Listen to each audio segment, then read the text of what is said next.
శుభోదయం. Seed balls దీని గురించి ఆల్రెడీ మనం చాలా వీడియోస్ చేసాం. మనం చాలా సీడ్ బాల్స్ గత 2 సంవత్సరాలుగా తయారు చేసి మనం స్ప్రెడ్ చేయడం కూడా జరుగుతుంది.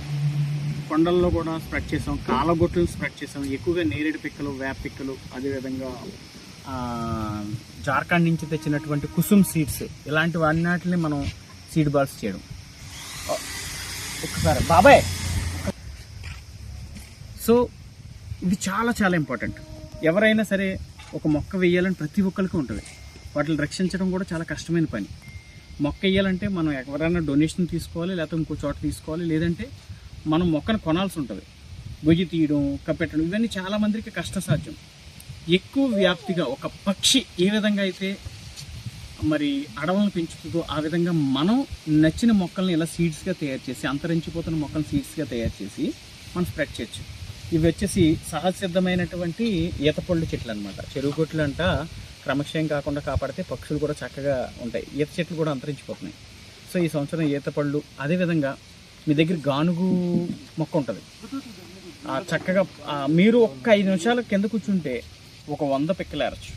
వాటిలన్నిటిని మీరు తీసుకుని సీడ్ బాల్స్ తయారు చేయొచ్చు. కానీ లేదంటే వాటిని తీసుకెళ్ళి స్ప్రెడ్ చేయడం. కానీ మామిడికాయ టెంకలు కానీ, సపోటా పిక్కలు కానీ, కొన్ని హైబ్రిడ్ అయితే మొక్క మాత్రం వస్తుంది, కొన్ని కాయ రాకపోయినా సరే చెట్టు నీడ అనేది వస్తుంది కదా. మనం వీటిని ఎక్కడ జల్లాలి?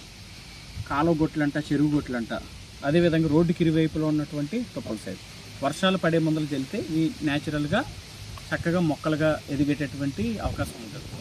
సో ముఖ్యంగా బొప్పాయి చెట్లు కూడా ఇవేంటంటే మనం ఇంచుమించు ఒక 100 జల్లితే 10 మొక్కలన్నా వచ్చి అందులో అట్లీస్ట్ 2-3 అన్నా బతుకుతాయి.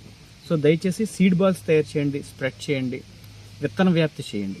సో వేప చెట్లు, మామిడి చెట్లు, అదేవిధంగా మనకి గానుగు చెట్లు, ఈత చెట్లు, నేరేడు చెట్లు, ఏవైనా సరే ఈ పిక్కల నుంచి మనం వాటిని చెట్లుగా మార్చేటటువంటి ఒక మహాయజ్ఞం.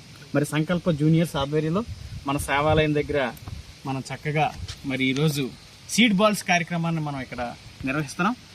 వీలున్న చోట్ల అందరూ ఇక్కడికే రాలేకపోవచ్చు. వీలున్న చోట అందరూ కూడా ఈ కార్యక్రమాన్ని చేసి ప్రపంచ పర్యావరణ దినోత్సవం నాడు ఒక మంచి మెసేజ్ అందరికీ పంపించే ప్రయత్నం చేస్తారని మనస్ఫూర్తిగా కోరుకుంటున్నాం.